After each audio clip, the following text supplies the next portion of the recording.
안녕하세요. 세상 쉬운 영문법 선생님 징징이 영어 선생님입니다. 이번 시간에는 비동사를 이용하여 어떻게 의문문을 만드는지에 대하여 공부를 해보도록 하겠습니다. 감사합니다. 안녕하세요. 이번 시간에는 비동사를 이용해서 의문문을 어떻게 만드는지에 대하여 공부를 해보도록 하겠습니다. 공부에 앞서 선생님이 모르는 사람들이 많은 것 같아가지고 한 가지 알려드리고 갈게요. 동사를 배우게 되면 선생님이 정의를 내려드릴 때 동사에 대해서 동사는 형태를 변화시킨다고 했잖아요. 그쵸? 어떤 경우에 변화시킨다고 했죠? 가장 대표적인 게 시간을 나타내기 위해서 변화시킨다고 했어요. 요 비동사, 여기 is도 지금 시간을 나타내기 위해서 변화된 거예요. 그러면 변화되기의 전의 형태, 즉, 시간을 나타내려고 또는 선생님 머릿속에서 지우라고 했는데, 태를 나타내는 경우도 동사가 변하는데, 어찌됐든 그 변하기 전에 원래의 형태, 동사의 원래의 형태를 동사 원형이라고 하거든요. 요 is의 원형이 바로 be예요. 즉, 원래는 be였는데 i를 만나서 m이라고 바뀐 거예요. U를 만나서 R라고 바뀐 거고 3인칭 단수인 얘네들을 만나서 is라고 바뀐 거예요. 이해 가시죠? 그래서 얘네들을 MR이즈 동사 이렇게 말하지 않고 얘네들의 원래의 형태가 B이기 때문에 동사 원형이 얘네들의 원래의 형태인 동사 원형이 B이기 때문에 비동사라고 한 겁니다. 주변에 선생님이나 누구한테 영어를 좀 아시는 분들한테 선생님, MR이지의 원형이 B라서 비동사라고 하는 거죠? 이렇게 말해보세요. 아마 사랑에, 칭찬에 키스를 한 1000번은 받을 겁니다. 예, 그럼 본격적으로 수업을 진행하겠습니다. 의문문이라고 하는 게 뭐였죠? 예, 상대방에게 물어보는 거예요. 이 의문문 파트를 공부를 하게 되면 상대방을 하나 딱 친한 친구, 아주 제일 친한 친구, 막 욕하잖아요, 친구들끼리. 그런 친구를 앞에다가 하나 소환을 해놓고 이해를 합니다. 예, 그러면 의문문이라고 하는 건 또 마찬가지로 어떤 방식으로 쓰는지 한번 보도록 하겠습니다. 의문문은 원래 여태까지 공부했을 때 주어라는 놈이 항상 맨 앞에 왔잖아요. 그죠?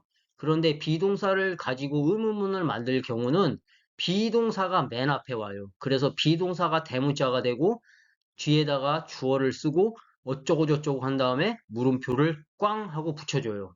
의문문이기 때문에 물음표를 꽝 하고 붙여줍니다. 물음표를 안 붙이면 어떻게 된다? 의문사를 당한다. 예문을 한번 보겠습니다. He is a pilot. 무슨 뜻이죠? 앞에 있는 예문 그대로 활용합니다. 그는 단어마다 다 뜻이 있다고 했죠? 이때의 is는 뜻 뭐예요? 그렇죠? 비행기 조종사 이다네요. 다시요. 그는 비행기 조종사 이다. 이걸 물어볼게요. 물어보는 형태로 의문문으로 어떻게 한다? 비동사를 대문자로 쓰고 뒤에다 주어를 쓰고 나머지 어쩌고 저쩌고 한 다음에 물음표를 꽝. 그럼 뜻이 뭐가 될까요? 그는 비행기 조종사이니? 이렇게 되는 거죠? 이 의문문은 상대방에게 물어보니까 상대방이 그걸 듣고 답변을 해야 돼요. 그렇죠? 그래서 답변하는 형식도 알아야 합니다. 의문문 파트에서는 뭐 어떤 식으로 답변할지 볼게요. 긍정의 답변이 있겠죠? 그는 비행기 조종사니? 그러면 응. 그쵸? 친구한테 물어봤다고 생각해 보세요. 그는 비행기 조종사냐? 그랬더니 친구가 응, 그는 비행기 조종사야. 이렇게 말할 수도 있죠. 그쵸? 근데 선생님이 영어의 본질이 뭐라고 했어요? 영어의 특징이 뭐가 있느냐? 중복되는 것을 싫어한다고 했잖아요. 그쵸? 그래서 대명사라는 것도 그래서 생겨난 거고 그래서 여기는 보세요. 그는 비행기 조종사이니 물어봤어요. 그랬더니 응, 그는 비행기 조종사야. 별로 깔끔하지 않죠? 그래서 이렇게 완벽하게 문장이었는데 이렇게 말하지 않고 yes, he is 주어 비동사까지만 말해서 그렇다라고 얘기하는 거예요. 아셨죠? yes, he is의 뜻 들어있는 숨은 뜻이 바로 이거라는 걸 선생님이 보여드리려고 한 거예요. 여기 그냥 이게 나온 게 아닙니다. 아시겠죠? 예, 그럼 이번에는 아니다라고 부정해 볼게요. 친구한테 그는 비행기 조종사니? 했더니 친구가 아니, 그는 비행기 조종사가 아니야. 부정문 할 때 배웠죠? No, he isn't. 파일럿인데 줄임말로 No, he isn't까지만. 예, 이해되시죠? 예, 그 다음 예문 한번 볼게요. 이때 비동사는 뜻 뭐였어요? 네, 있었다죠? 해봅시다. 그들은 책상 위에, 항상 요 덩어리 꼭 기억하시고, 책상 위에 있었다. 물어볼게요. 의문문으로. 어떤 뜻 됩니까? 일단, 쓰는 순서, 비동사 쓰고 주어 썼네요. 그리고 나머지 어쩌고 하고, 물음표 꽝. 해석, 그들은 책상 위에 있었니? 친구한테 또 물어봅니다. 그것들 책상 위에 있었어? 그랬더니 친구가 응, 그것들 책상 위에 있었어. 줄임말로 yes, they were. 아니면 아니, 그것들 책상 위에 없었어. 그쵸? 이렇게 안 쓰고 no, they weren't. 간단하게. 되시죠? 예, 그 다음 예문 볼게요. She's famous. 이때 뜻 뭐예요? 이건 비동사랑 형용사가 한 덩어리로 뭐 하다. 예, 까먹으면 안 됩니다. 이 파트가 더 굉장히 중요해요. 그녀는 유명하다를 물어보면 비동사 먼저 쓰고 주어 쓰고 어쩌고저쩌고 물음표 꽝. 뜻 뭐예요? 그녀는 유명하니? 친구한테 또 물어봅니다. 친한 친구 앞에다 두고 그녀는 유명하냐? 그랬더니 응, 그녀는 유명해. 간단히 yes, she is. 그 다음에 아니면 no, she isn't. 잘 봅니다. 위에서부터 다시. 그라고 물어봤죠. 그죠? 주어를 그를 이용해서 그라고 물어보면 대답을 그라고 당연하죠? 그가 비행기 조종사야? 응, 그는 비행기 조종사야. 그들이 책상 위에 있니? 응, 그들 책상 위에 있어. 그녀 유명하니? 응, 그녀는 유명해. 이해되시죠? 예. 그러면 이 시점에서 느닷없는 퀴즈를 한번 내겠습니다. 느닷없는 퀴즈. Are you hungry에 대한 대답을 한번 이 세 개 중에 골라보세요. 선생님이 10초를 드리겠습니다. 똑딱똑딱똑딱 끝. 자, 한번 풀어봅시다. 당신은 배가 고픕니까? 하고 물어봤죠. 이게 헝그리가 배고픈이라는 형용사죠. 그래서 당신은 배가 고픕니까? 그러면 답변을 뭐라고 해야 되죠? 선생님 방금 여태까지 뭐라 했죠? he라고 물어보면 he라고 답하고 they로 물어보면 they로 답하고 이랬죠. 그러면 뭐라고 물어봤어요? you라고 물어봤으니 you라고 답해야겠죠. 다시 한번 선생님이 해석해 드리겠습니다. 당신은 배가 고픕니까? 답변 볼게요.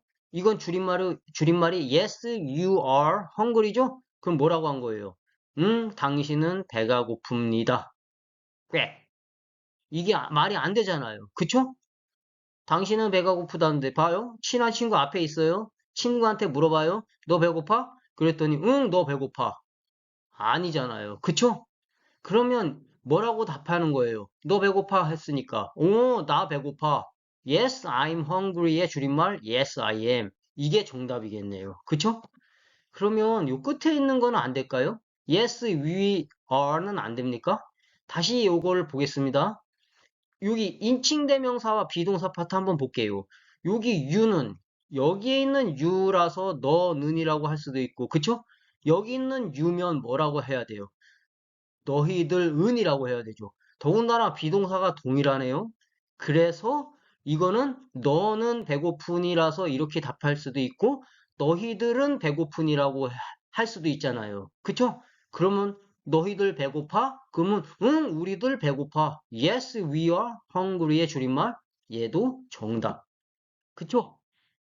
이거 선생님이 왜 이런지 이유를 알려드릴게요. 이거 보세요. 히라고 물어보면 히라고 답하고, 데이로 물어보면 데이로 답하고, 이렇게 암기만 하면 될 일이 아니에요. 이런 문제는 어떻다? 뇌를 써야 한다. 뇌를. 다시 한번 예를 들어봅시다. 엄청나게 뭐가 이상한지. 예를 들어서 친한 친구가 앞에 있는데 내가 이럽니다. 나 오늘 섹시해. 그랬더니 친한 친구가 그거 듣고 뭐라 그래요? 지랄하고 자빠졌네. 아니면 응, 너 섹시해. 이렇게 해야 되겠잖아요. 그쵸? 유라고 물어보면 상대방한테 물어봤으니까 상대방은 내 입장에서 얘기를 해야 되죠. 그러면 왜 이렇게 쉬라고 물어보면 쉬라고 답하고 데이로 물어보면 데이로 답하고 히로 물어보면 히로 답하면 되는데 얘는 안 되느냐? 잘 봅니다. 얘네들은 다 몇 인칭이에요, 지금 주어가? 몇 인칭입니까? 왼쪽 보세요. 몇 인칭이에요? 예, 3인칭이죠. 3인칭은 보세요. 나랑 너랑 지금 대화하고 있는데 야, 걔들 사귄다며 내가 상대방한테 야, 걔들 사귄다며 라고 3인칭에 관련된 얘기를 해요. 걔들이 그들이라고 했어요. 그쵸? 인칭 대명사 할 때. 걔들은 내가 말하고 있는 내가 걔들이라고 하면 듣고 있는 상대방도 걔들 사귄대. 이렇게 말하잖아요. 그러니까 3인칭하고 관련되어 있는 얘기는 나도 그렇게 얘기할 수 있고 상대방도 답할 때 그렇게 답할 수 있잖아요. 그런데 물어보는 주체가, 즉 주어가 아이거나 너거나, 즉 나거나 너일 때는 머리를 굴려야 합니다. 이런 경우가 생기는 거예요. 이해 가시죠? 즉 비동사의 의문문인 경우 주어가 3인칭이면 아무런 상관이 없는데 물어보는 대로 답하면 되는데 1인칭이나 2인칭일 때는 그렇지 않다. 반드시 알아두십니다. 시험 문제에 반드시 잘 출제되는 유형이에요. 이상으로 비동사를 이용한 의문문에 대해서 공부를 해봤습니다. 감사합니다.